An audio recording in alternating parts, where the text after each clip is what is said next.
Convocation, all delegates were instructed to prepare and to deliver articles which should have a bearing on the conditions of the present day and which should be the means of helping humanity.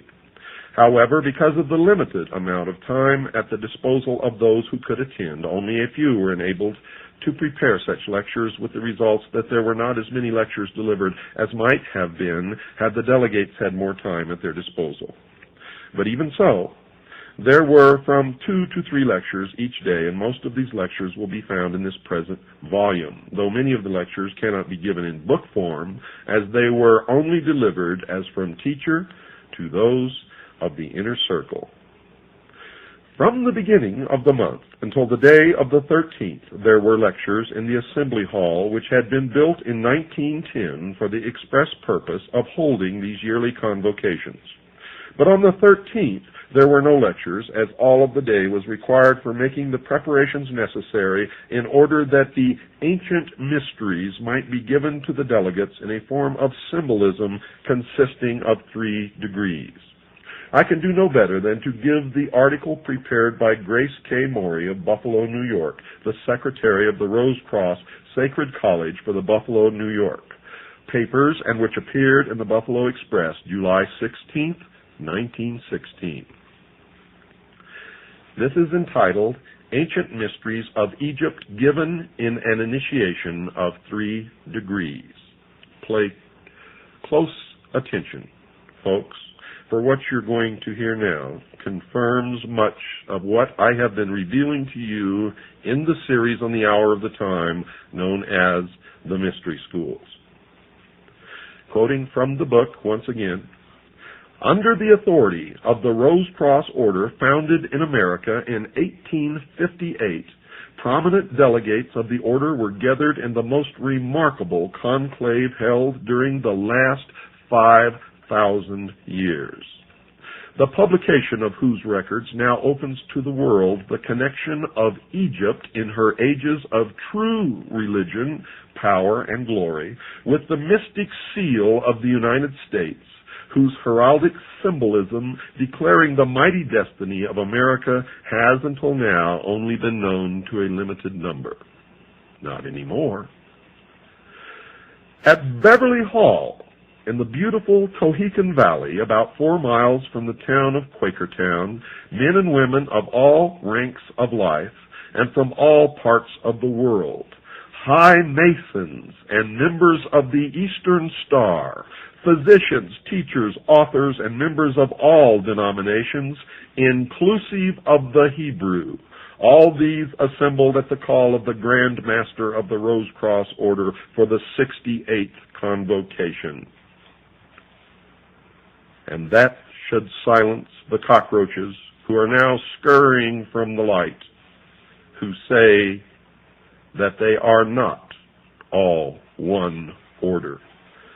They are known as the Brotherhood, the Order, the Ancient Order of the Rose and Cross, the Fraternity of Freemasons, and, of course,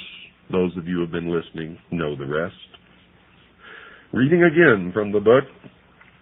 some years ago, R. Swinburne Clymer, author of The Philosophy of Fire, Ancient Mystic Oriental Masonry, the Rosicrucians, their teachings, Mysteries of Osiris, Soul Science and Immortality, and over 30 other works, bought a mountainous tract of land, and on this was built, quote, Beverly Hall, unquote. An assembly hall, press rooms and libraries and chemical laboratory, which surrounded by orchards, vineyards, and rose gardens, set in terraced lawns, presents with its collie kennels and poultry plants a splendid combination of the beautiful and the practical. To this has been added the mystic, for in a secluded and wooded tract of 50 acres of this land, an artificial lake was made from a mountain stream, a throne room erected, and other improvements made which would be needed for the initiation of neophytes in the Egyptian mysteries. The convocation was called to order on June 1st in the Assembly Hall, built over 5 years ago for that purpose, and the delivery of a series of lectures upon practical as well as mystical subjects began and continued until the close of the convocation. The delegates and teachers presented the lectures, which were followed by discussions upon the subjects of eugenics, scientific motherhood, code of ethics for the schools and home, spiritual Christianity, that's a joke, personal hygiene, diet and health, sin, authority and individuality, Jacob's ladder, initiation, reincarnation, soul development, the second coming of the Christ, and the mystic significance of the seal of the United States.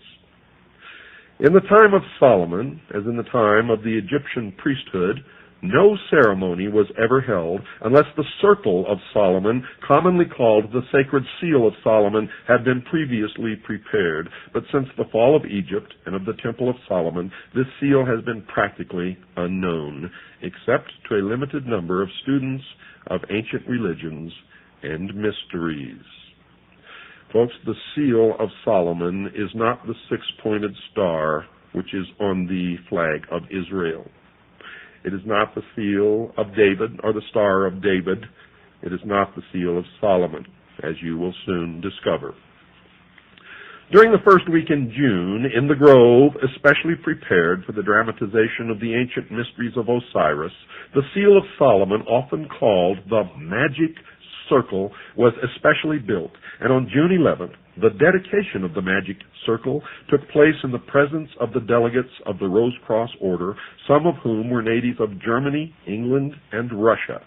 This was in accordance with the system as practiced by the ancient priests of Egypt and the Sanhedrin of the Temple of Solomon.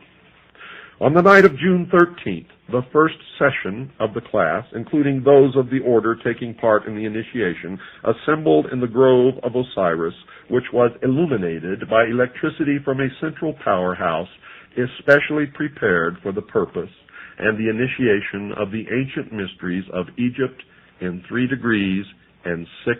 scenes.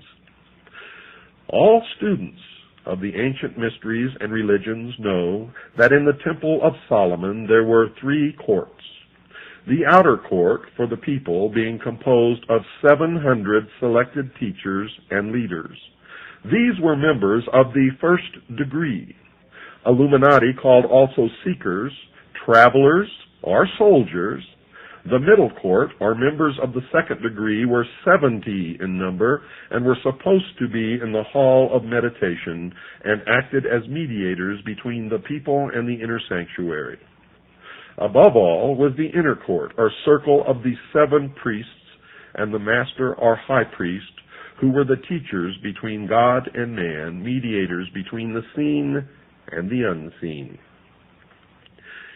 In the Egyptian mysteries, the first court was made up of the royal youth of Egypt, and such students from foreign countries as desired to enter the temple and priesthood, and these during probation were often known as, quote,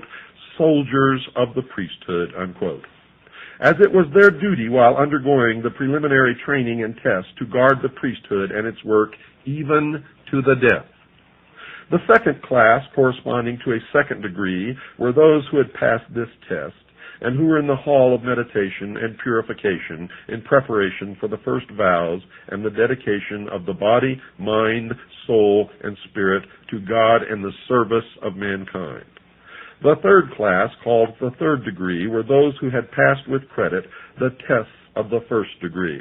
the purification of the second, as well as the various stages of development required of all students in the halls of meditation. In the royal third degree, which took place in the temple, the neophyte received the final instruction. After this came the final test in the beautiful ceremony of the death of the old life, the giving up of the body and its temptations, and the raising of the slain Osiris, our spiritual body, by his faithful spouse Isis, the soul, with the final illumination. On the 15th of June, the first section of the representatives left Beverly Hall for their respective homes, and the second section began to arrive for the preparatory lectures, and on the 19th of June, the ceremonies were repeated so that all might witness the initiation and take part in it so as to become members. So far as can be learned, either through travel or history, never before since the fall of Egypt and its priesthood and the fall of the Temple of Solomon has there ever been a grove, a lake to represent the Nile, a magic circle or a temple prepared